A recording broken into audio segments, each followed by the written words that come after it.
अस्सलाम वालेकुम, welcome back to innovate IT zone. हम लोग जो हैं वो हमारे पास बहुत शॉर्ट टाइम है। We have just 3 to 4 hours papers में। तो हम लोग क्या करेंगे, इस पूरी आउटलाइन को एक दफ़ा से रीड आउट कर लेंगे और एक दफ़ा से इसके जितने भी कॉन्सेप्ट हैं उनका ओवरव्यू ले लेंगे। तो सबसे पहले हम लोग स्टार्ट करते हैं linear equations in linear algebra. लेकिन इसको बताने से पहले मैं आप लोगों को बताऊंगी कि मेरे चैनल के ऊपर जो वीडियोस हैं वो लीनियर इक्वेशंस के बारे में है। उसके बाद मेरे पास मैट्रिक्स के बारे में है। उसके बाद आ जाती है हमारे डिटर्मिनेंट्स के बारे में, इन्वर्स ऑफ मैट्रिक्स, फिर eigen values and eigen vectors के बारे में, लीनियर ट्रांसफॉर्मेशन के बारे में, वेक्टर स्पेसेस के बारे में। उसके बाद हमारे पास सब स्पेसेस आ जाते हैं वो। और हमारे पास इस तरह से जैसे हमारे आ जाती हैं प्रॉपर्टीज़ आ जाती हैं डिफरेंट। उसके बाद हमारे पास जितने भी मैट्रिक्स वगैरह, यानी ये सारी वीडियो जो है इसकी पूरी की पूरी प्लेलिस्ट जो है वो रेडी है, आप लोग जाकर उसको देख सकते हैं। ठीक है, अब हम लोग क्या करेंगे, इस आउटलाइन को एक दफ़ा ओवरव्यू ले लेते हैं। तो linear equation in linear algebra, तो ये क्या होती हैं? सबसे पहले तो हमें पता होना चाहिए कि इक्वेशंस क्या होती हैं, फिर हम लोग सिस्टम ऑफ लीनियर इक्वेशंस क्या होती हैं। ठीक है, तो लीनियर इक्वेशन के लिए आप लोगों ने एक बात याद रखनी है। हमें कैसे पता चलेगा ये लीनियर इक्वेशन है? जब हमारे पास वेरिएबल की पावर जो है वो 1 होती है। ठीक है, AX2 कह लें आप लोग इस तरह से। तो इस तरह से जो पूरा का पूरा एक सेट बना होता है वो हमारे पास क्या होता है, वो system of the linear equation होता है। फिर हमारे पास नेक्स्ट बात आ जाती है रोज रिडक्शन एंड एचेलॉन फॉर्म, यानी इसके अंदर आप लोगों ने क्या करना होता है, अपने एलिमेंट्री रो ऑपरेशंस को अप्लाई करना होता है और फिर आप लोगों ने इसको रिड्यूस या फिर एचेलॉन फॉर्म के अंदर है कन्वर्ट करना होता है। फिर आ जाती है हमारे पास वेक्टर इक्वेशंस। तो वेक्टर इक्वेशंस कौन कौन सी होती हैं हमारे पास? मोस्टली हमारे पास जो लीनियर कॉम्बिनेशन होता है वो हमारी वेक्टर इक्वेशंस होती हैं। ठीक है, तो उसके बाद है मैट्रिक इक्वेशन AX = B, जिसमें हमारे पास जो A है वो क्या है, वो एक मैट्रिक्स है। X क्या है, जिसके वेरिएबल्स होते हैं उनका मैट्रिक्स। उसके बाद जो B है वो क्या होता है हमारे पास, वो राइट साइड इक्वालिटी के दूसरी तरफ जो हमारे पास मैट्रिक होता है वो। Solution sets of linear system, जब हम लोग लीनियर इक्वेशंस का सेट बनाते हैं वो हमारे पास क्या होता है, solution set of the linear equation. इसमें हमारे पास 3 तरह के सोल्यूशन जो है वो एग्जिस्ट करते हैं। एक होता है यूनिक सोल्यूशन, एक यानी only one and only one solution. एक होता है हमारे पास इनफाइनेटली मैनी सोल्यूशंस एंड एक होता है नो सोल्यूशन। फिर आ जाती हैं एप्लीकेशन ऑफ द लीनियर, यानी कहाँ कहाँ पर हम लोग इसको अप्लाई कर सकते हैं, तो ये तो इंपॉर्टेंट नहीं है। उसके बाद आता है लीनियर इंडिपेंडेंस। तो लीनियरली इंडिपेंडेंस हमारे पास कब होता है, जब हमारी जो लीनियर कॉम्बिनेशन होता है वो उसके जितने भी कांस्टेंट होते हैं वो सारे के सारे ज़ीरो की इक्वल आ जाते हैं। यानी लीनियर इंडिपेंडेंस। वेक्टर की बात करें तो इसमें हमारे पास जैसे C1 V1 + C2 V2 + C3 Vn, अगर हमारे पास यहाँ पर जो C1 C2 Cn up to so on, ठीक है, ये अगर ये ज़ीरो की इक्वल आ जाते हैं और हमारी इक्वालिटी के दूसरी तरफ भी ज़ीरो आ जाता है तो देन हमारे पास क्या होता है, ये लीनियरली इंडिपेंडेंट होते हैं। ठीक है, उसके बाद हमारे पास नेक्स्ट आ रहा है linear models in business science and engineer के अंदर। तो ये मॉडलिंग एंड सिमुलेशन वाला ही एक कॉन्सेप्ट है छोटा सा। उसके बाद आ जाती है हमारे पास इंट्रोडक्शन टू लीनियर ट्रांसफॉर्मेशन। तो इंट्रोडक्शन टू लीनियर ट्रांसफॉर्मेशन का अभी मैंने सुबह इसका लेक्चर अपलोड किया है, आप लोग जाकर देख सकते हैं। लेकिन मैं आप लोगों को फिर भी, अगर आप लोगों के पास टाइम नहीं है तो मैं आप लोगों को बता दूं क्या होता है लीनियर ट्रांसफॉर्मेशन। जब हमारे पास टी क्या होता है, एक हमारे पास होता है मैट्रिक वेक्टर। तो जब हमारा ये मैट्रिक्स होता है तो जब इसको हम लोग T × V के अंदर कन्वर्ट कर देते हैं, यानी जब हमारे पास T एक मैट्रिक्स और एक हमारे पास जो है एक वेक्टर, जब इनको मल्टीप्लाई करते हैं तो हमारे पास एक न्यू वेक्टर आता है, उसको हम क्या बोलते हैं, ये ट्रांसफॉर्मेशन मैट्रिक है हमारे पास। ठीक है, यानी T को जब हम लोग T V के अंदर कन्वर्ट करते हैं तो क्या होता है, ये हमारे पास एक ट्रांसफॉर्मेशन मैट्रिक होता है।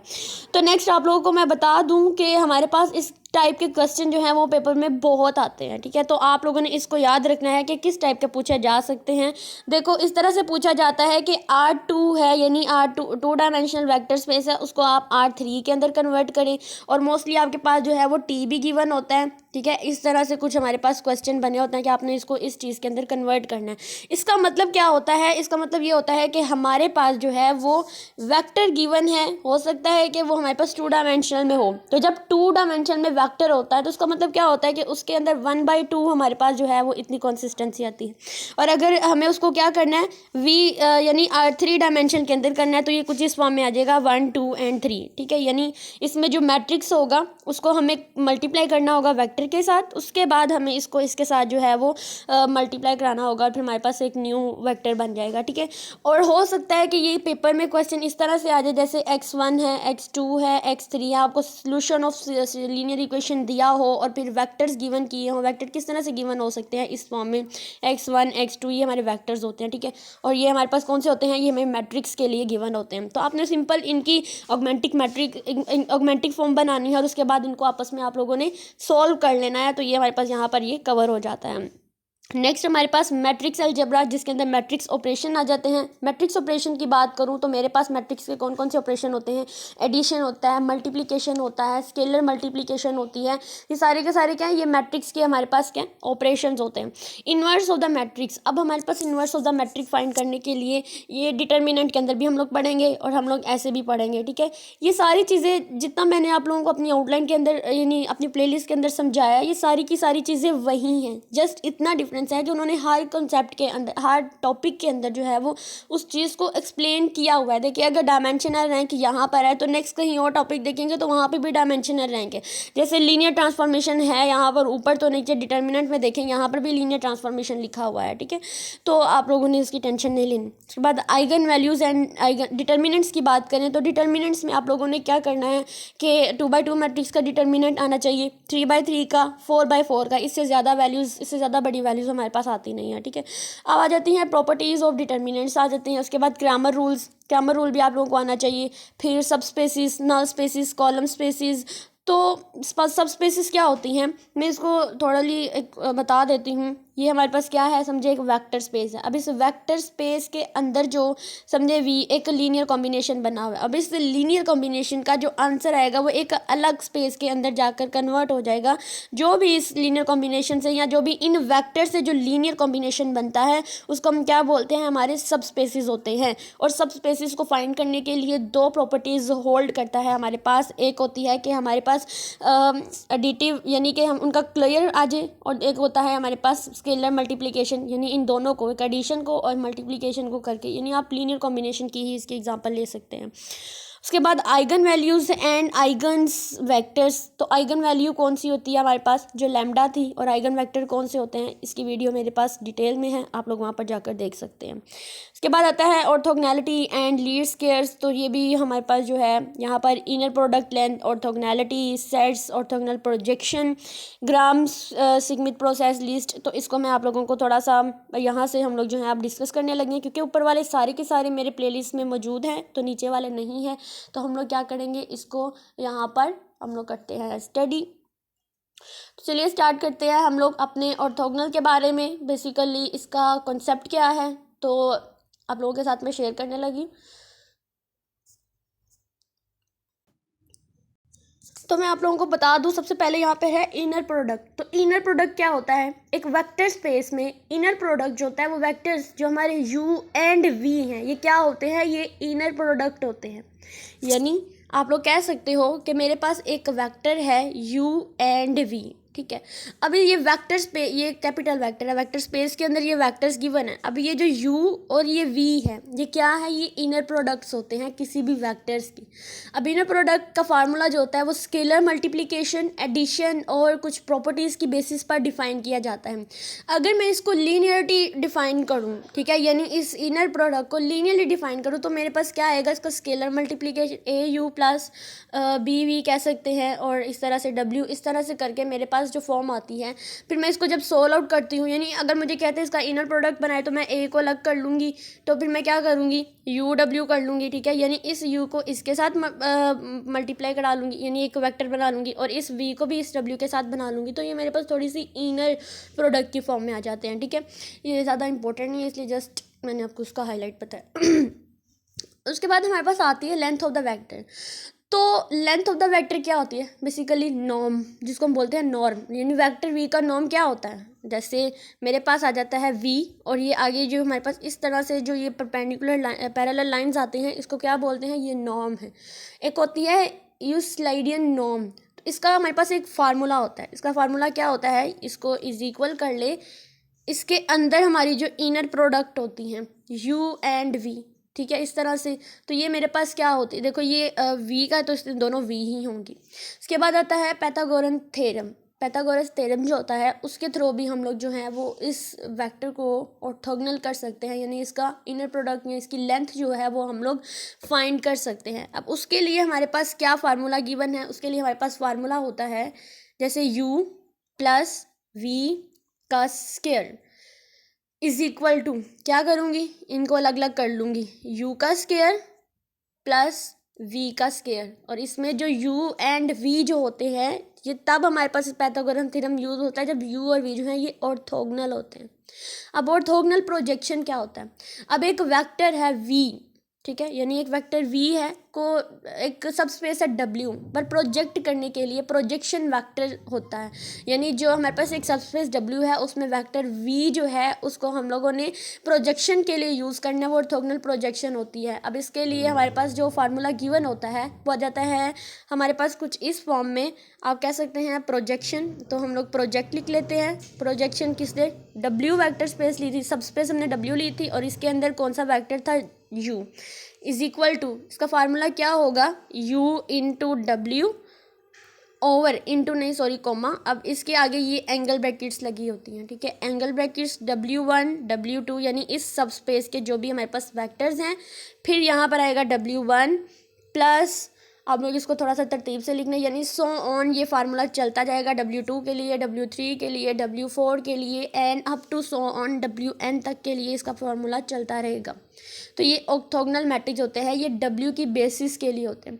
फिर आ जाता है लीस्ट स्क्वायर मेथड। अगर हम एक ओवर डिटर्मिनेंट लीनियर सिस्टम, जैसे हमारे पास कौन सा था ax is equal to b को सोल्व करना चाहें, तो जहाँ a जो होता है ये रेक्टेंगुलर मैट्रिक्स है तो लीस्ट स्क्वायर सोल्यूशन x होता है, यानी ax is equal to b में जो x होता है इस ये सोल्यूशन होता है लीस्ट स्क्वायर का, ठीक है। इसमें a जो होता है क्या होता है कि रेक्टेंगुलर मैट्रिक्स होता है। और x के लिए मोस्टली हम लोग जो फार्मूला यूज़ करते हैं x को, यानी ये देखिए ax is equal to b है तो इसमें हमारे पास a क्या है, एक रेक्टेंगुलर मैट्रिक्स होता है और x का जो सोल्यूशन निकलता है उसको हम बोलते हैं ये लीस्ट स्क्वायर मेथड होता है। तो इसके लिए क्या होता है हमारे पास x is equal to a t into a और फिर हमारे पास a का फिर से हम लोग 1 और t को इसको मल्टीप्लाई करा देंगे। फिर आ जाता है एरर वेक्टर, तो e का फार्मूला होता है, यानी इसमें ये वाले इतने इंपॉर्टेंट नहीं होते हैं, जस्ट आप लोगों ने इसका कॉन्सेप्ट लेना था कि हम लोग ax is equal to b है तो जब इसको सॉल्व करते हैं तो हमारे पास x की जो वैल्यू आती है वो लीस्ट स्क्वायर मेथड होता है।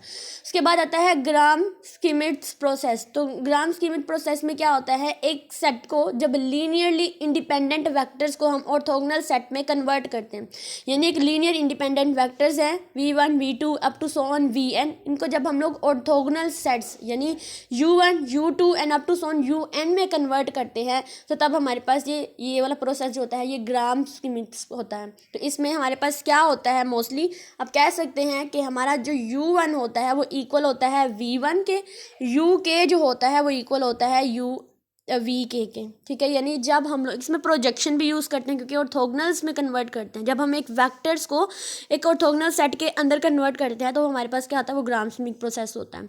उसके बाद हम लोग अपनी आउटलाइन का नेक्स्ट पार्ट देखते हैं, उसमें क्या होगा, नेक्स्ट हमारे पास आ रहा है सिमेट्रिक मैट्रिक्स एंड क्वाड्रेटिक, ठीक है। तो सिमेट्रिक मैट्रिक्स क्या होते हैं, जब n by n matrix A का ट्रांसपोज उनके इक्वल होता है तो वो क्या होता है सिमेट्रिक मैट्रिक्स होते हैं। सिमेट्रिक और स्क्यू सिमेट्रिक मैट्रिक के बारे में हम लोगों ने पढ़ा है। जब हम लोग यानी एक मैट्रिक्स का ट्रांसपोज लेते हैं और हमें एज अ रिटर्न भी वही चीज़ मिल रही होती है तो वो सिमेट्रिक मैट्रिक्स होती हैं। तो कुछ खास प्रॉपर्टीज़ होती हैं इसकी, जैसे कि उनका जो डायगनलाइजेशन पॉसिबल होता है, ठीक है। तो डायगनलाइजेशन मतलब मैट्रिक्स का एक डायगनल मैट्रिक्स, डायगनलाइजेशन डायगनल से निकला है, तो मैट्रिक का जो डायगनल मैट्रिक्स होता है और उनकी जो ऑर्थोगोनल मैट्रिक्स का प्रोडक्ट होता है उसमें लिखा जाता है हम लोग इस डायगनलाइजेशन को, ठीक है। उसके बाद हमारे पास आ रही है क्वाड्रेटिक फॉर्म। क्या होती है हमारे पास, तो क्वाड्रेटिक फॉर्म होते हैं एक्सप्रेशंस जो क्वाड्रेटिक टर्म को कॉम्बिनेशन से बनते हैं, यानी जो क्वाड्रेटिक टर्म के कॉम्बिनेशन से बनते हैं वो हमारी क्वाड्रेटिक फॉर्म होती है, ठीक है। जैसे एक्स टी है, ए एक्स है, जहाँ ए क्या होता है एक सिमेट्रिक मैट्रिक्स होता है और एक्स क्या होता है वो एक वेक्टर होता है, ठीक है। यानी x raise to power t a x, इस तरह की फॉर्म जब आती है, जब क्वाड्रेटिक फॉर्म आती है तो हमारे पास क्या आती है वो क्वाड्रेटिक मैट्रिक्स होते हैं। उसके बाद हमारे पास इस तरह के नीचे वाले सारे टॉपिक्स हैं और इनके अंदर कोई ख़ास फार्मूलाज यूज़ नहीं होते हैं, तो इसको हम लोग ज़्यादा यूज़ नहीं करेंगे।